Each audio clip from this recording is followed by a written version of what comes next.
Now, to discuss INEC's timetable and the implication of the proposed dates moving forward, I'm now being joined on the news at 10 by a former dean of the Faculty of Social Sciences, University of Lagos, and also a former National Commissioner of INEC, Professor Lai Olurode. Thanks so much for joining us on the news at 10. It's my pleasure. Thank you very much.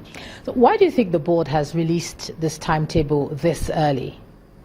Well, first of all, I think the question to ask is whether what the Commission has done is in breach of the law, or it is a position that is defensible under the laws of the country. And I think the Commission has the constitutional backing to so decide.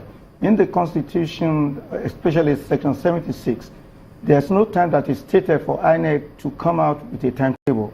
So it can't come out with a timetable even a day after the presidential election, a day after 2015. And in retrospect, I also think when we're in the Commission, we've had some challenges with fixing election date, precisely because some political parties will raise issues that maybe the time that it was announced and the order of the election were not favorable to them. But I think that's not, it's not a time that is so close to any election. It's far away from 2019. So you cannot say you are disadvantaged by the fact of the announcement of so this do you think that's why they've given them 2 years? It's the right way to do, because in terms of our electoral practices, we need to move to the next stage of our democratization process. What do I mean? There's a need to be deepening the process. Secondly, to make elections to seem a routine. Of course, you have different regimes of fixing election date. In the US, for example, you know very well that elections are held the Tuesday that follows the first Monday in November. So you know when the time is. Right from even the next 20 years, you can decide, you can determine when elections are going to be held. So nobody's going to spring a surprise at the electorate and at the key critical stakeholders in the election. All right, in the spirit of deepening the process, like you were talking about, a lot of people have concerns about the voters register, which is what they say is sort of is the spine of the elections. That why don't they look at cleaning that up before the date, rather than the other way around? That is why it is important and that INEC has come out very clearly about the day. So INEC can now walk backward and decide. It has its own agenda, its own time frame for accomplishing the critical stages in the electoral process, like the continuous voter registration. You need to compile a new register, you need to update, you need to, whatever you need to do, you now know you have to put a timeline. In fact, what I think should happen now is for other critical stakeholders in the electoral process to take a cue. INEC has blazed the trail.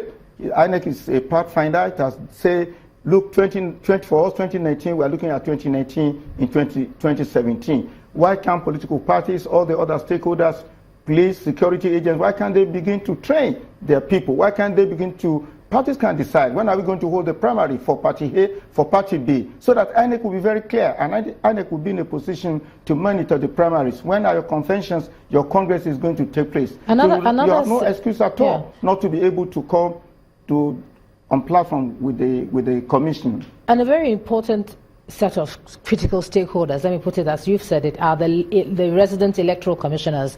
As it stands, we have just 4. 33 of them, their tenure has expired out of 37. And these are the people who are supposed to be overseeing this process. So just a minute, let me just get the question in. Yes. Are we going to see some accelerated appointments, or are we going to stick with the 4 for the next 2 years? No, honestly, I'm not in government. I can't speak for government. But for me, it's not a critical challenge, because you see, what Jega-led Commission has been able to do is the process of institutionalization of the electoral process.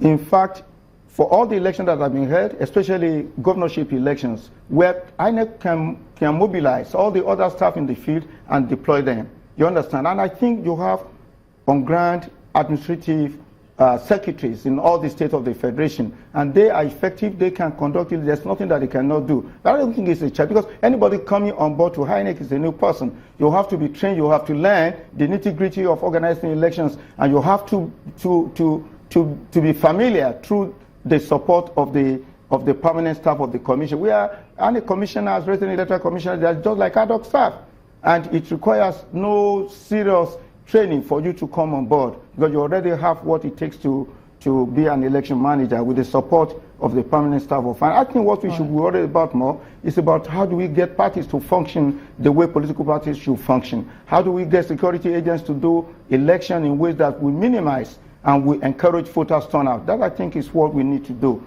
All right. Former National Commissioner of INEC, Professor Lai Olurade, thanks for sharing your thoughts on the news at 10 tonight. It's my pleasure.